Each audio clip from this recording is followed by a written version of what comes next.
Iranian investment banker Ramin Rabii says he shouted in joy when he learned that Tehran and world powers had reached a deal which promises to lift economic sanctions on Iran. Then he called colleagues to discuss the business implications. Rabii, managing director of Turquoise Partners, a Tehran-based investment firm with about $200 million of assets under management, has been grappling for years with the results of the sanctions: unstable growth, high inflation, international banking restrictions and hard currency shortages. The agreement on curbing Iran's nuclear program, reached on Thursday, will, if confirmed in a final deal by a June 30 deadline, begin to ease those crippling problems for Turquoise and thousands of other Iranian firms. "We've been preparing for this moment for 10 years, Rabii said by telephone, adding that in the months leading up to the deal Turquoise was in touch with hundreds of potential foreign investors about opportunities for them if sanctions were lifted. He said the company now planned to develop its asset management and brokerage businesses, and would hold road shows for investors in Europe and possibly Dubai. Frozen out of the international banking system, its foreign trade slashed by the sanctions, Iran looks likely to become the biggest country to rejoin the global economy since post-communist Eastern Europe in the early 1990s. The resulting boom could create tens of billions of dollars worth of business for both local and foreign companies and shift the economic balance in the Gulf, which has so far been heavily weighted towards the rich Gulf Arab oil-exporting countries. Precautionary talks have already started between Iran and some big Western investors in areas such as oil and autos, said Iranian-born economist Mehrdad Ahmadi of London's Beta Matrix consultancy.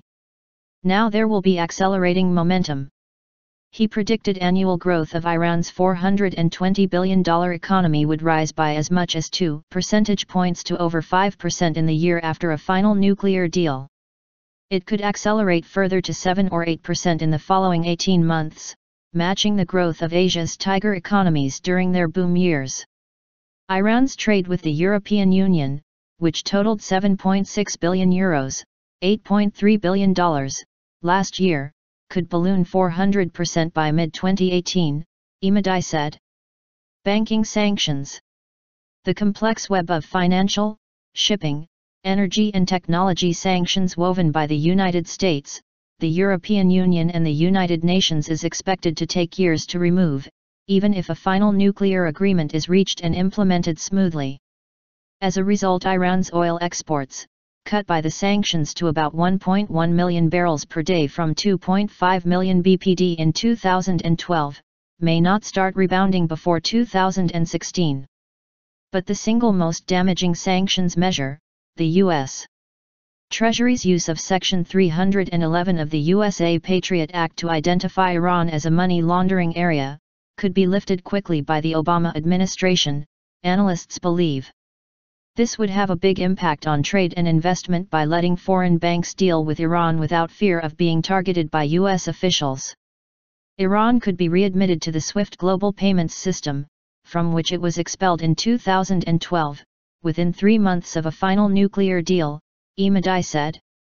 Rabii said the boost to Iranian production from easier trade would quickly spur the economy, even if big foreign investment deals took longer to arrange. Iranian industry is currently operating at about 60 to 70% capacity. 30% is idle, that's because of the sanctions. Getting this working again is the low-hanging fruit of lifting the sanctions. The economic benefits would extend across the Gulf, particularly to Dubai, which is a traditional hub for business with Iran and has a large Iranian community. The sanctions slashed Dubai's trade with Iran by more than a third. The emirate could now become a jumping-off point for foreign companies going back into Iran. Airlines and logistics firms around the region also stand to profit. Tarek Sultan, chief executive of Kuwait-listed logistics giant Agility, said Iran was potentially attractive because its isolation had encouraged it to develop indigenous expertise that could allow it to leapfrog other economies. When the international situation is resolved and restrictions are lifted, we'll be among the first ones in there, Sultan told Reuters late last year. Other parts of the Gulf economy may at least temporarily be hurt by the rise of Iran. Gulf Arab stock markets are reforming themselves to attract foreign capital. Saudi Arabia plans to open its bourse to direct foreign investment within months.